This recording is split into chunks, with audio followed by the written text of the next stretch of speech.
How do 312 students all share the same birth dates? And why did that unlock a $4.6 billion pipeline? That's the key anomaly investigators pulled during the post-raid sweep at North River Community Academy. In the next minutes, we'll show you how repeated addresses, dead-linked social security numbers, and perfect attendance rosters weren't clerical errors, but the enrollment engine of a criminal machine. Watch the forensic trail from a school office to shell nonprofits, and how a cyber disruption froze 67 accounts across 5 countries within minutes. Before we move on, please take a moment to subscribe to the channel and like the video.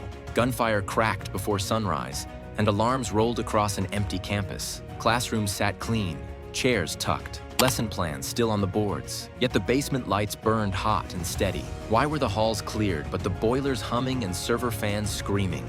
At 6:11 a.m., floodlights washed the courtyard as FBI, ICE, and DEA units locked the outer ring.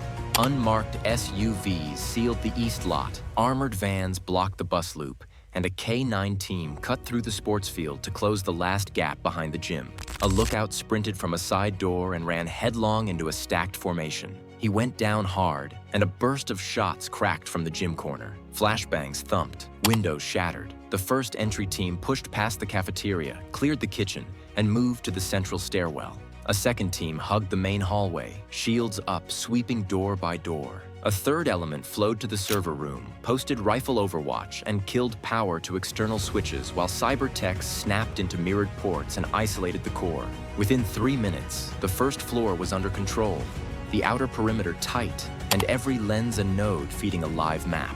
The building looked deserted. No kids, no staff, no backpacks on hooks. Heat cameras told a different story. A grid overlay popped on a tablet, and a block of white-hot dots clung to a dead zone behind a cinder block wall near the boiler room. No door, no signage, just painted gray. Teams traced conduit lines and found a mismatch. The HVAC drew heavy flow to a space that did not exist on the blueprint. The push shifted. A decoy storage room hid a narrow shaft behind stacked janitorial bins. Negative pressure doors whispered at the edges. Baffles in the walls ate sound, and an elevator panel sat flush behind a false pegboard. The breach charge was small and surgical. Hinges let go without echo. The elevator cage opened to a concrete throat and a corridor built to be forgotten. Triage moved in behind the guns. Medics carried wristbands and trauma kits, not clipboards. They used hand signs only. 2 fingers for calm, palm flat for stay, a cross tap for urgent care. The first turn revealed benches bolted to the floor and a compressor hum that stung the teeth. Fire suppression nozzles lined the ceiling, but not to code. Agents flagged modified valves and redirected loops. That matched a pattern team study for concealed wings. Altered suppression, badge spoofers that print false access stamps, and logs that read like ghosts. Here, the access system showed perfect cycles at odd hours with no corresponding badge pings, while HVAC analytics charted pressure anomalies every night at 2:14 a.m. Those 2 threads put the breach team on the wall that did not exist. The first human clue waited at knee height. Younger kids wore clothes with tags stitched inside the seam, blood type codes in tight block letters. Adjacent bins held colored zip ties sorted by gauge and shade. Medics cut them away, banded wrists with new numbers, checked pulses, and scanned for sedation.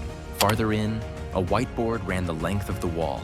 It read like inventory: age, weight, blood type, and coded destinations sketched in dry erase. Rows wiped and rewritten. No shouting. No orders barked, only quiet steps, water bottles, and headlamps moving down the line. The doors kept coming. Rooms opened to rows of figures seated with knees locked, eyes down.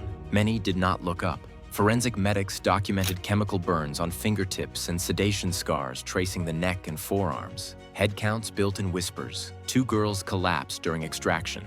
One with a pulse so slow, a medic held her wrist and would not let go. By the time buses rolled under blackout covers, 273 children and 246 teenage girls had been recovered alive. Emergency custody protocols triggered on the spot. Blankets replaced restraints. Names were asked, then promised. With the wings secured and the survivors moving to care, the search shifted upstairs toward the principal's office, where a different kind of door waited. Paperwork that could move bodies without moving a single bus. Why does a principal file 3 colors next to a ledger that reads like outbound freight? Agents opened the office and found answers stacked in plain sight. The sweep started at the door.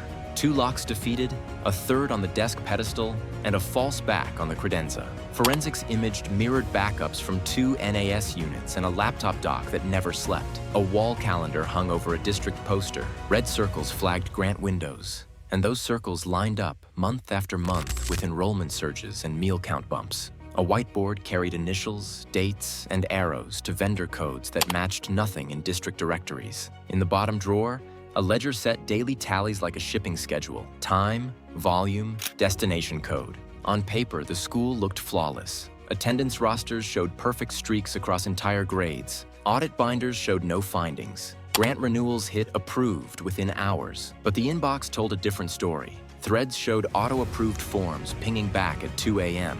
Licenses moved from pending to cleared. After short replies and templated sign-offs, a procurement officer asked for photos of classrooms and received a license extension instead. The pattern repeated: silence where checks should live, speed where friction should sit. Behind the calendar, a concealed panel swung open and the color key came into view.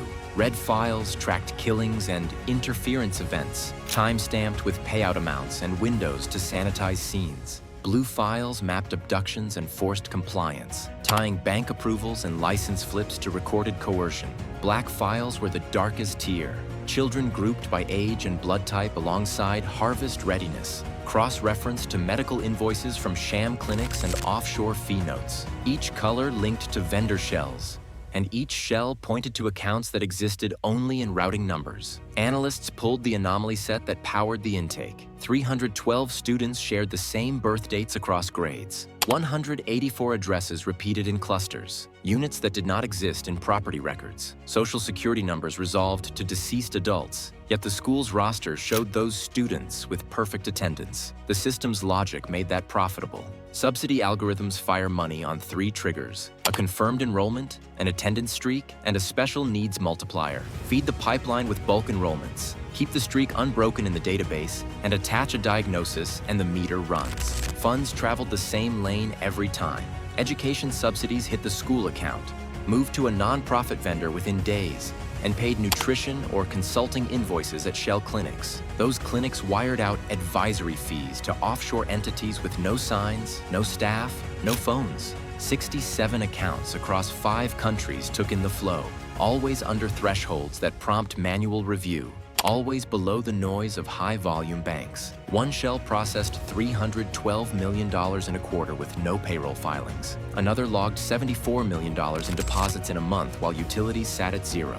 Headcounts stayed low. Offices never opened. The money moved anyway.